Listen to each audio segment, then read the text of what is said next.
Isipin mo na lang to, bro.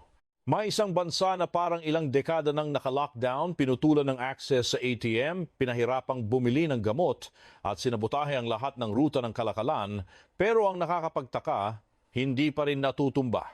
Imbes na humilata at sumuko na lang, gumawa pa sila ng sarili nilang paraan para mabuhay. Iran ang bansang yan. At kung titingnan mo mula sa labas, ang ekonomiya ng Iran ay parang katawan ng tao na laging inaatake ng virus, lason, high blood, kulang sa oxygen at puyat, pero pinipilit pa ring bumangon tuwing umaga at magsabing, "Chill ka lang, malakas pa ako." Ang problema, ang pagiging malakas ay magkaiba sa pagiging malusog. At diyan na papasok ang nakakalokong kwento nila. Ang Iran ay hindi lang basta nagpapayaman. Ang Iran ay sinusubukang mabuhay habang nakikipag-away, habang kinukubkob, at habang pinipilit na maging bida sa rehiyon na nagpapakaba sa mga kalaban nila. May sarili silang tawag sa mode na ito ng pag-survive etisad e mokavemati o ang ekonomiya ng paglaban. Tunog slogan lang na nakadikit sa pader ng opisina ng gobyerno, di ba? Pero sa likod niyan, may isang sistema na seryoso, matigas, at minsan ay brutal sa sarili nilang mamamayan.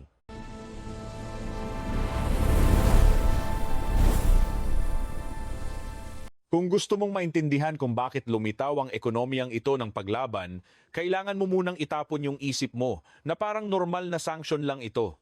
Hindi ito yung level na ay ang mahal na ng imported na kape. Hindi, bes. Ito yung level na ang isang malaking bansa ay pinipilit mabuhay ng hindi makasali ng normal sa pandaigdigang sistema ng ekonomiya. Ang Iran, sa loob ng maraming dekada, ay pinagtulungan mula sa iba't ibang direksyon. Nagbigay ng sanksyon ang Amerika. Sumunod ang Europa. Naglayasa ng mga international bank. Nagtakbuhan ang mga investor na freeze ang mga asset. Pinutol ang mga linya ng bayaran. Inatake ang benta ng langis. Kaya kung ang global economy ay parang isang toll gate sa expressway, ang Iran ay hindi lang basta na traffic. Pinagbawalan silang pumasok sa gate, sinaksak ang mga gulong nila, kinuha ang wallet nila, tapos inutusan silang makarating pa rin sa destinasyon nila. Gago lang, di ba? Pero dahil nga sa sobrang pressure, ang mga elite sa Iran ay nakarating sa isang konklusyon na tatak ng isang rehimen na paranoid pero matibay. Kung kayang gamitin ng mundo ang koneksyon sa global market para sakalin tayo, ibig sabihin, kailangan nating gumawa ng isang pang-ekonomiyang katawan na kayang mabuhay kahit bunutin pa ang swero. Kaya ang ekonomiya ng paglaban ay hindi lang basta pagtitipid. Proyekto ito para baguhin ang DNA ng ekonomiya ng bansa. Hindi na ito yung ekonomiya na umaasa sa benta ng langis, kuha ng dolyar, import ng kailangan, tapos na. Masyadong spoiled ang modelong yan at masyadong madaling i-ambush.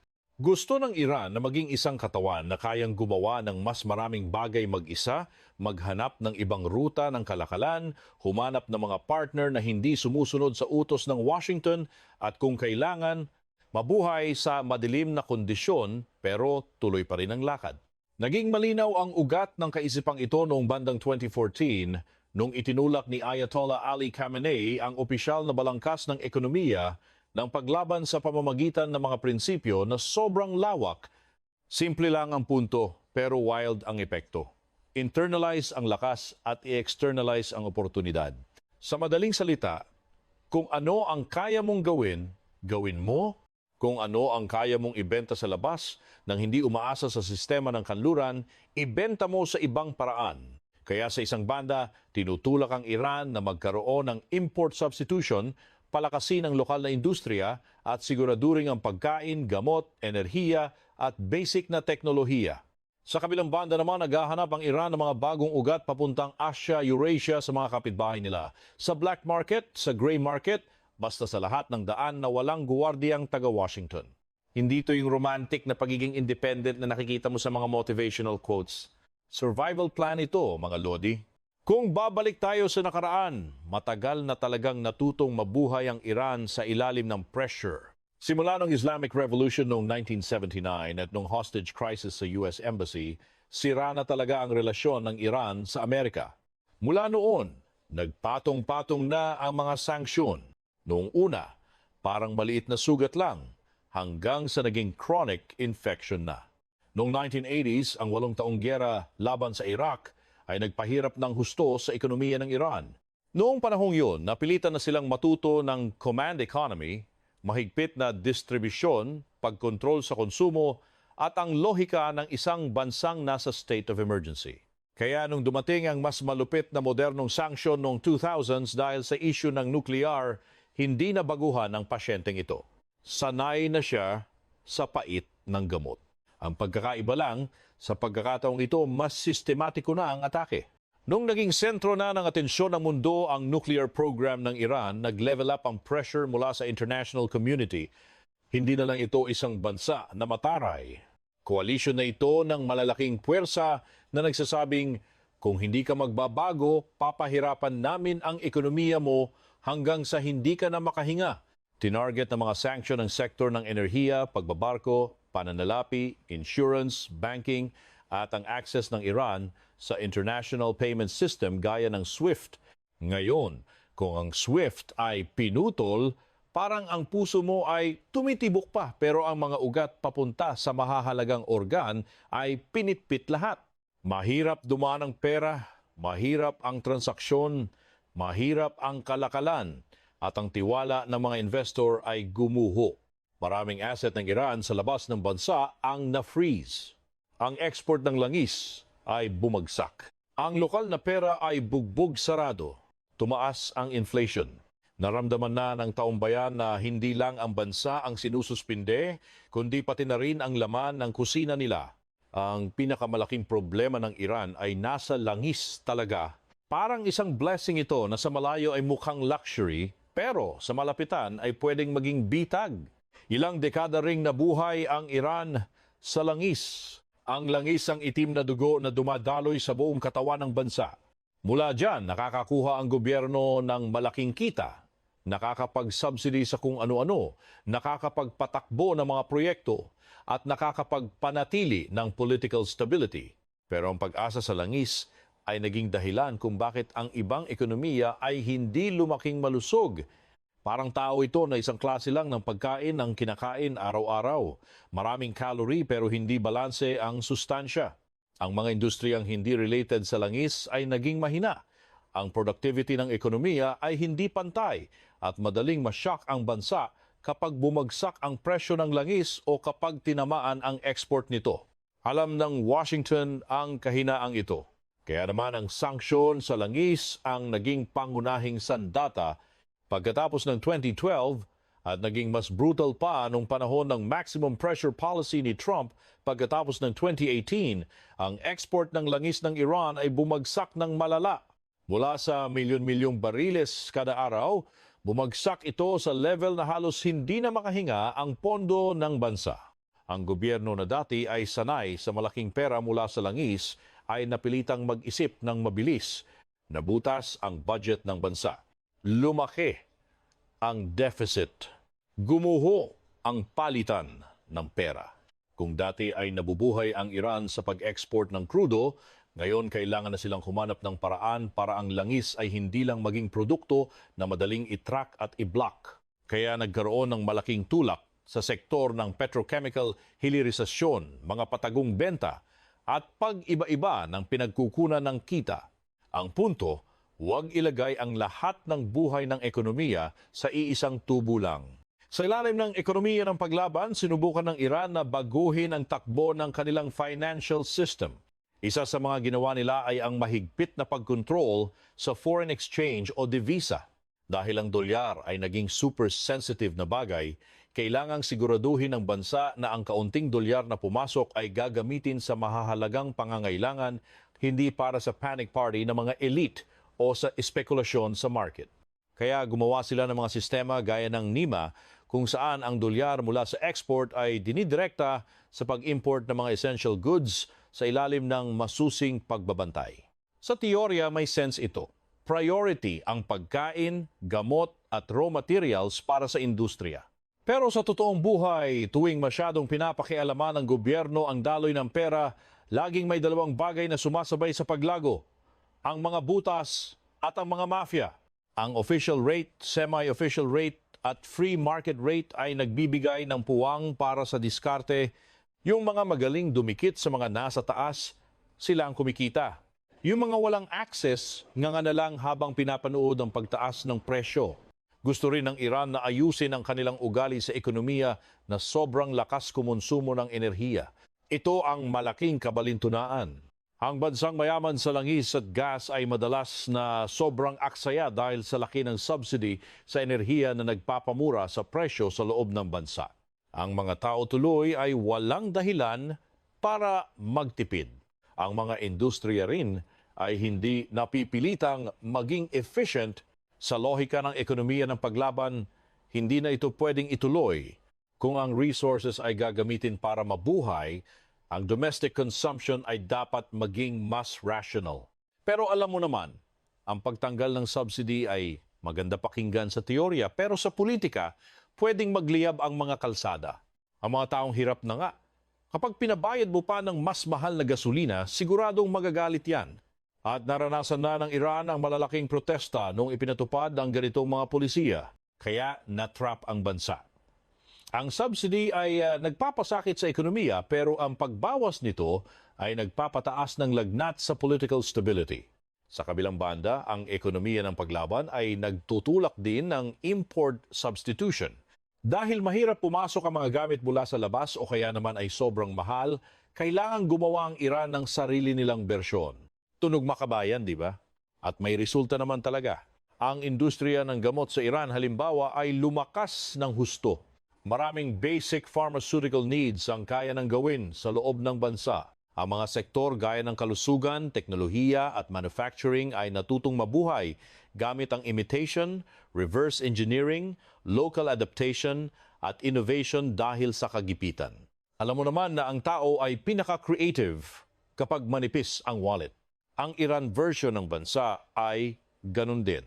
Ang pangangailangan ay naging ina ng katalinuhan. Ang industriya ng sasakyan sa Iran ay isang interesanteng halimbawa.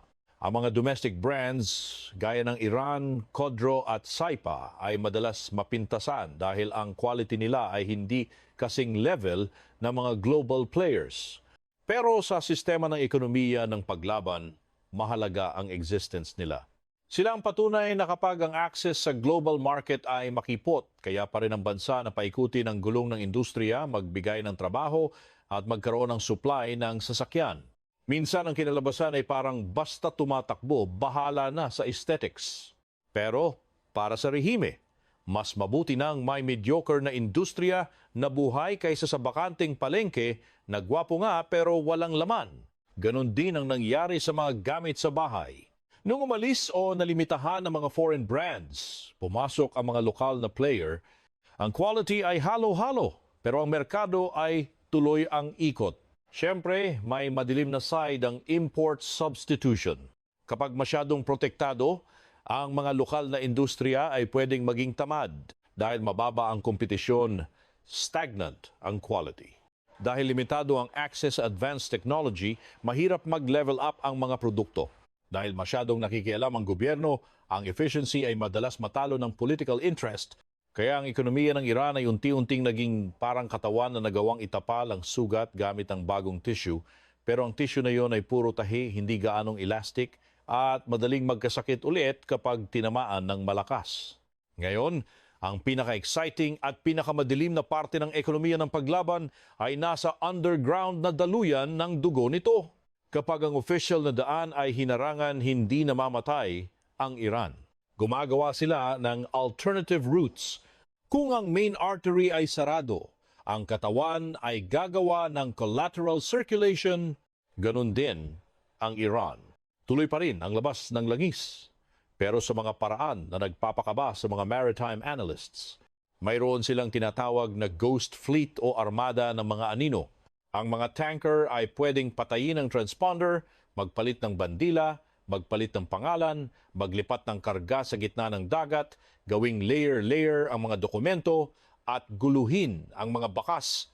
Ang langis ng Iran ay pumapasok sa market gamit ang mga peking identity. Hindi ito spy movie, kundi routine business lang. Sino ang bumibili? Ang isa sa mga pangunahing target ay ang market sa Asia, lalo na ang mga independent refineries sa China na mas flexible. Madalas na kailangang magbenta ng Iran na may discount dahil sa taas ng risk. Simple lang ang lohika. Ang produktong nagpapakaba sa buyer ay dapat mas mura. Pero para sa Iran, ang discount ay mas mabuti kaysa sa zero.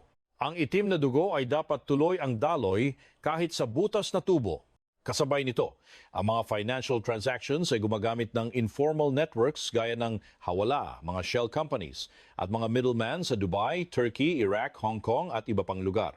Kaya ang ekonomiya ng Iran ay nabubuhay hindi lang sa legal at maliwanag na paraan, kundi pati na rin sa mga madidilim na lugar na mahal, delikado at madaling magkaroon ng leak sa kita. Dito na papasok ang pinaka-importanting aktor sa ekonomiya ng Iran, ang Islamic Revolutionary Guard Corps o IRGC.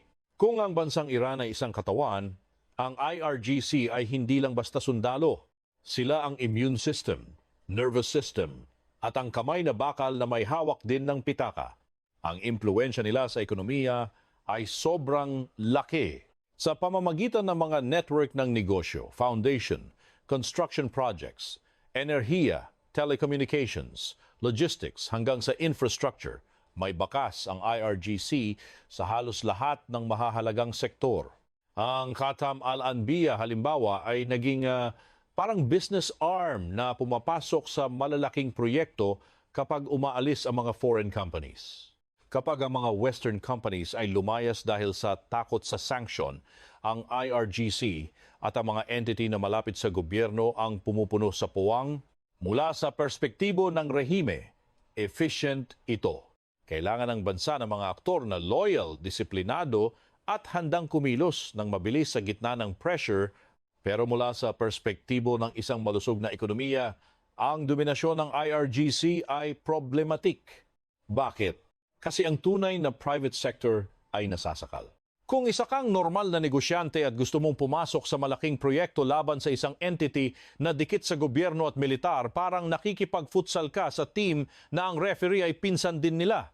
Mahirap, di ba? Ang resulta, ang innovation ay natatalo ng koneksyon, ang efficiency ay natatalo ng privilege, at ang transparency ay nagiging rare na parang ginto.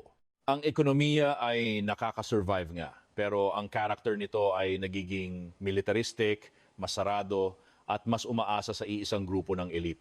Habang pinupuri ng gobyerno ang kanilang tatag, ang mamamayan ng Iran ang madalas na nagbabayad ng pinakamahal na presyo. Ito ang puso ng trahedya. Ang ekonomiya ng paglaban ay pwedeng maging matagumpay sa pagpapanatili ng regime, pero hindi ibig sabihin na naging mas masarap ang buhay ng mga tao. Sa katunayan, ang mga tao ang nagiging shock absorber ng system para hindi masyadong maramdaman ang tama ng sanksyon. Ang halaga ng real ay paulit-ulit na bumabagsak. Ang mataas na inflation ay naging chronic na sakit. Ang presyo ng pagkain, upa, transportasyon, gamot at basic needs ay sumasakal sa middle class at sa mga manggagawa. Ang purchasing power ay unti-unting nadudurog at ang mas malupit pa, ang mga tao ay nasasanay na lang sa hirap. Parang palakang niluluto ng dahan-dahan. Ngayon mahal ang manok, bukas mahal ang gatas. Sa susunod na araw tataas ang upa, sa susunod na linggo wala nang kwenta ang ipon mo. Kalaunan, hindi na tinatanong ng mga tao kung kailan sila giginhawa, kundi kung kailan titigil ang paglala ng sitwasyon. Kaya naman paulit-ulit na niyayanig ng protesta ang Iran. Noong 2017, 2019, 2022, lumitaw ang mga alo ng galit na may iba't ibang dahilan, pero ang background ay laging ekonomiya. Unemployment, taas ng presyo, bawas sa subsidy, at ang damang-damang kawalan ng hustisya. Kayang pigilan ng regime ang mga ito, kayang kontrolin, pero ang social tension ay naiipon na parang pressure cooker. Sa puntong ito, makikita mo ang irony ng ekonomiya ng paglaban.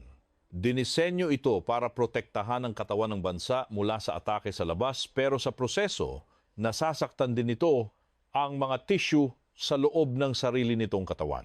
Isa pang problema na hindi biro ay ang brain drain. Ang mga kabataang may pinag-aralan, mga doktor, engineer, scientist, at IT professionals, marami ang gustong umalis. Kung matalino ka, masipag, pero nakikita mo na, ang horizon sa loob ng bansa ay paliit ng paliit. Natural lang na maghanap ka ng ibang hangin. Pwedeng ipagmalaki ng bansa ang kanilang teknolohiya, pero kung ang pinakamagagaling na talento ay nakikita ang future nila sa ibang bansa, senyales yan na may malaking leak sa system.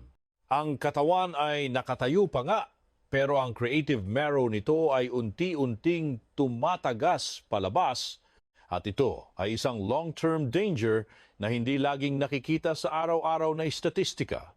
Ang nakaka-amaze pa rito, ang matinding pressure ay nagtulak din sa Iran na i-develop ang kanilang knowledge-based economy. Ito ang part na madalas ma-underestimate ng iba. Ang tingin ng mga tagalabas sa Iran ay bansa lang ng langis, milisya at mga slogan.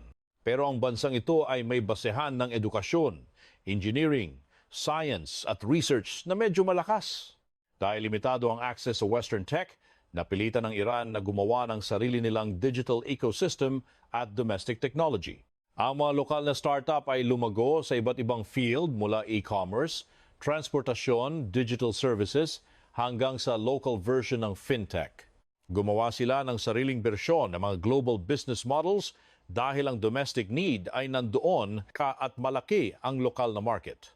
Sa mas strategic na aspeto, ipinakita rin ng Iran ang kakayahan nilang mag-adapt ng teknolohiya sa military at dual-use sector. Ang mga drone ang pinakasikat na halimbawa. Maraming tumatawa dahil hindi naman kasing pogi na mga produkto ng kanluran na mga gawa nila. Pero ang geopolitics ay hindi beauty contest, bro. Ang tinitingnan dyan ay function, cost, at effect. Nagtagumpay ang Iran sa paggawa ng mga drone systems na mura, effective, at pwedeng gamitin bilang tool para magpakita ng puwersa o mag-export ng impluensya. Mula sa aspeto ng ekonomiya ng paglaban, genius ito. Sa gitna ng limitasyon sa high-tech, nag-focus sila sa mga produktong mura, scalable, at relevant sa modernong gyera.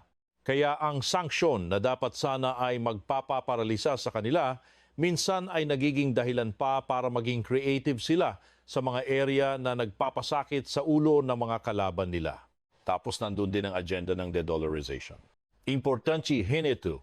Sa global system ngayon, ang dolyar ang hari. Kung gagamit ka ng dolyar, automatic na pasok ka sa radar at kapangyarihan ng Amerika. Para sa Iran, delikado yan.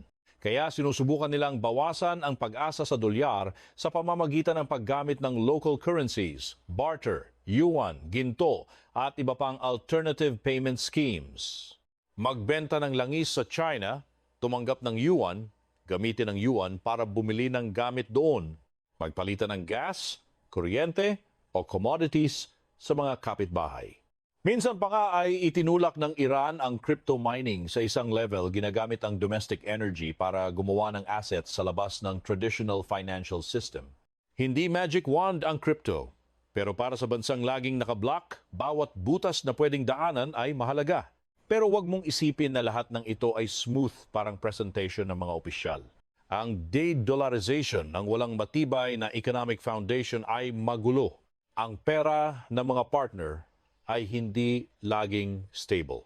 Mas mababa ang liquidity, mas mataas ang transaction costs, at ang tiwala ay hindi automatic na lilitaw. Kaya parang paghinga lang ito gamit ang emergency mask, imbes na lumipat sa isang bagong baga na malusog. Pero muli, sa survival mode, ang mahalaga ay may pumapasok na hangin. Sa aspeto ng geopolitics, alam ng Iran na hindi nila kayang mag-isa habang buhay, kaya sa huling dekada, naging mas malakas ang orientation nila papuntang silangan. Pinatibay ng Iran ang relasyon nila sa China, Russia, India at iba pang bansa sa Asia at Eurasia. Ang pagsali sa mga organisasyon gaya ng Shanghai Cooperation Organization at ang pagpasok sa BRICS ay nagpapakita na gustong idikit ng Tehran ang sarili nila sa mga alternative blocs na hindi sunod-sunuran sa kanluran. Ang strategic partnership sa China ay mahalaga dahil kailangan ng Beijing ng enerhiya at hindi sila mahilig sumali sa mga moral campaign ng Washington kung makakaabala ito sa sarili nilang interes. Ang relasyon sa Russia ay naging mas intense rin, lalo na nung ang Moscow mismo ay binagsakan ng matitinding sanksyon. Dalawang bansang parehong sinanksyon ay naging parang 2 taong nagkita sa waiting room ng ospital tapos nagpalitan ng tips tungkol sa gamot na herbal. Ang mga proyekto gaya ng North-South Transport Corridor ay sobrang importante rin. Gustong gamitin ng Iran ang kanilang geographic position bilang tulay sa pagitan ng Russia, Central Asia, Gulf at India. Kung hindi pwedeng maging bida sa lumang global system, maging mahalagang node na lang sa bagong network, matalino ito. Kasi kung ang ekonomiya ng Iran ay nakabaon na sa network ng Eurasia, ang tuluyang pagbagsak ng Iran ay magiging problema na rin para sa mga partner nila. Sa madaling salita, sinusubukan ng Tehran na gawing relevant ang kanilang survival para sa ibang tao. Sa geopolitics, mas useful yan kaysa sa mga madamdaming talumpati. Pero lahat ng strategy na ito ay sinusubok na ngayon sa isang sitwasyon na mas mainit pa sa apoy. Pagkatapos sumabog ng giyera sa Gaza noong October 7, ang buong rehiyon ay pumasok sa isang delikadong phase. Ang mga proxy network ng Iran mula sa Hezbollah, mga grupo sa Iraq at Syria hanggang sa mga Houthi sa Yemen, lahat sila ay naging bahagi ng regional pressure laban sa Israel at sa mga kakampi nito. Ang tensyon sa pagitan ng Iran at Israel ay umakyat sa level na dati ay parang imposible, kasama na ang direktang palitan ng mga missile at drone. Sa puntong ito, ang ekonomiya ng paglaban ay hindi na lang basta long-term formula. Stress test na ito sa maximum level. Bakit? Kasi ang pagsuporta sa mga regional networks ay nangangailangan ng pera, logistics, armas, koordinasyon at fiscal space. Habang ang domestic economy ng Iran mismo ay puno na ng pasa. Kaya ang regime ay kailangang maghati ng dugo sa 2 direksyon, panatilihin ang stability sa loob ng bansa at panatilihin ang geopolitical position sa labas. Kung masyadong mag-focus sa labas, mas magagalit ang taong bayan. Kung masyadong mag-focus sa loob, hihina ang regional influence at bababa ang strategic bargaining power. Ang Iran ay parang taong kulang na nga sa dugo pero pinipilit pa rin tumakbo sa marathon habang may pasa na sako ng semento. Kaya ba? Siguro. Masarap ba sa pakiramdam? Siguradong hindi. Ang banta ng direktang atake sa mga nuclear facilities, langis o vital infrastructure ay nagpapalala pa sa sitwasyon. Ang informal foreign exchange market ay madaling mag-panic. Ang mga lokal na investor ay naghahanap ng safe assets. Ang tiwala ay lalong nagiging marupok. Habang ang cost of living ay tuloy-tuloy ang pagpiga sa mga tao, kaya ang ekonomiya ng paglaban ay nahaharap ngayon sa isang malaking tanong. Ito ba ay immune system pa rin na nagliligtas o naging overreaction na ito na sumisira na rin sa sariling katawan? Sa biology, may tinatawag na cytokine storm kung saan ang immune system ay sobrang lakas umatake hanggang sa pati ang sariling organ ay nadadamay. Ang analogy na yan ay swak na swak sa sitwasyon ng Iran ngayon. Ngayon, masasabi bang tagumpay ang ekonomiya ng paglaban? Ang sagot ay depende sa kung ano ang panukat mo. Kung ang sukatan ay ang welfare ng mamamayan, quality of life, global integration, economic efficiency, at ang future ng mga kabataan, malinaw na marami itong pagkukulang. Ang Iran na mayaman sa resources ay dapat mas maunlad pa sa dami ng langis, gas, strategic location, at talino ng mga tao. Dapat center sila ng ekonomiya. Pero ang nangyari ay putol-putol na paglago, chronic inflation, inequality, leaks, at pagod na lipunan.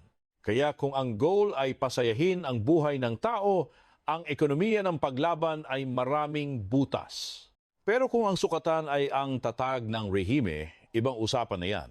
Ang sanction sa loob ng maraming taon ay hindi nagawang pabagsakin ang Islamic Republic.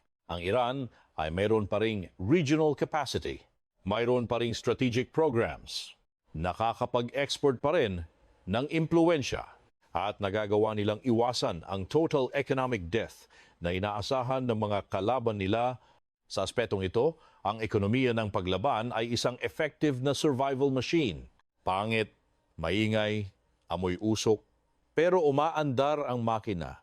Parang lumang motor na ang tambutso ay nagpapagalit sa kapitbahay, gasgas ang body, minsan pundido ang signal light, pero kapag pinangakyat mo sa bundok, kaya pa rin. Huwag mong gayahin, pero huwag mo ring mamaliitin. Ang problema, walang katawan ang kayang mabuhay habang buhay sa emergency mode. Ang short-term resilience ay hindi laging katumbas ng long-term health. Ang infrastructure na kulang sa investment ay tatanda at hihina. Ang mga taong pagod na ay magiging cynic. Ang korupsyon at privilege ng mga elite ay uubos sa legitimacy ng gobyerno. Ang mga batang talento ay aalis. Ang mga industriyang masyadong protektado ay mahihirapang makipagsabayan. At ang pinakadelikado, kapag ang isang bansa ay masyadong matagal na buhay sa lohika ng pagkubkob, pwedeng maging magaling silang mag-survive pero makakalimutan na nila kung paano lumago ng normal. Parang taong sobrang galing mag-survive sa lumulubog na barko, pero tuwing yayayain mong tumira sa isang tahimik na bahay, hindi na niya alam ang gagawin. Ang Iran ngayon ay nasa mismong sangandaan na yan. Sa isang banda, proud sila dahil hindi sila sumuko. Sa kabilang banda, ang kapalit ng hindi pagsukong, yun ay sobrang mahal. Nagtagumpay silang gumawa ng sistema na kayang bawasan ang tama ng economic attacks ng kanluran, pero hindi pa sila nagtatagumpay sa paggawa ng model ng welfare para sa mga sibilyan na malawak at stable. Nagagawa nilang kilalanin ng mundo ang kanilang tatag, pero hindi ibig sabihin na lahat ng mamamayan nila ay nararamdaman na ang national project na ito ay sulit panindigan ng may masayang puso. Maraming tao ang proud pa rin na maging Iranian, pero ang pride ay hindi automatic na nakakabayad ng bills sa kusina. Ang nagpapatindi pa sa kwento ng Iran ay dahil hindi lang ito tungkol sa kanila. Ang mundo ngayon ay gumagalaw sa direksyon kung saan ang ekonomiya ay madalas nang ginagawang sandata, sanction, tech blockade, peg freeze ng assets, chip restrictions, payment controls, at trade pressure, lahat yan ay naging normal na political tools. Sa kontekstong yan, maraming bansa ang nagmamasid sa Iran ng seryoso. Hindi dahil gusto nila ang lahat ng tungkol sa Tehran, kundi dahil ang Iran ay isang buhay na laboratorio para sa malaking tanong ng siglong ito. Kung sipain ka palabas ng system na pinamumunuan ng kanluran, ano ang dapat mong gawin para hindi ka mamatay? Sumagot ang Iran gamit ang kombinasyon ng state control, alternative trade routes, import substitution, shadow economy, de-dollarization, militarization ng ekonomiya at pagpivot sa silangan. Ang modelong ito ay may mataas na cost, pero pinatunayan nito ang isang malupit na katotohanan, kayang magdusa ng isang bansa. Sa loob ng napakahabang panahon nang hindi bumabagsak ng kasing bilis ng inaasahan ng mga kalaban nito. Kaya kung kailangan kong ibuod ang ekonomiya ng paglaban ng Iran sa isang imahe, sasabihin ko ito. Hindi ito isang katawan na malusog, fresh, amoy sabon, at handang sumali sa fun run. Ito ay katawan ng isang boksingero na puno ng peklat. May mga lamat ang buto, mabigat ang paghinga, hindi regular ang kain, pero ang mentalidad ay sobrang tigas. Sa tuwing sasabihin ng mga tao na dapat tumba na siya, nakakahanap siya ng bagong paraan para tumayo. Minsan matalino ang paraan, minsan bastos. Minsan mas lalo lang siyang nasasaktan pero nakatayo pa rin. At sa geopolitics, ang kakayahang tumayo ng mas matagal kaysa sa inaakala ng kaaway ay isa ng anyo ng kapangyarihan. Pero ang oras ay hindi pwedeng lokohin. Habang tumatagal ang Iran sa loob ng kanilang armor ng ekonomiya ng paglaban, lalong lumalaki ang tanong. Proteksyon pa ba ang armor na yan o pabigat na sa bawat hakbang? Kaya ba ng bansa na mahanap ang balanse sa pagitan ng strategic autonomy at ang espasyo para makahinga ang ekonomiya ng mga sibilyan? Kaya ba nilang panatilihin ang soberanya nang hindi laging isinasakripisyo ang welfare ng mga tao? Ang sistema bang ito na magaling mag-survive ay matututo ring magpagaling at hindi lang basta magpigil ng pagdurugo? Iyan ang pinakamalaking tanong na wala pang sagot. Dahil sa huli bro, ang tunay na lakas ng isang bansa ay hindi lang tungkol sa kung gaano siya katibay masuntok.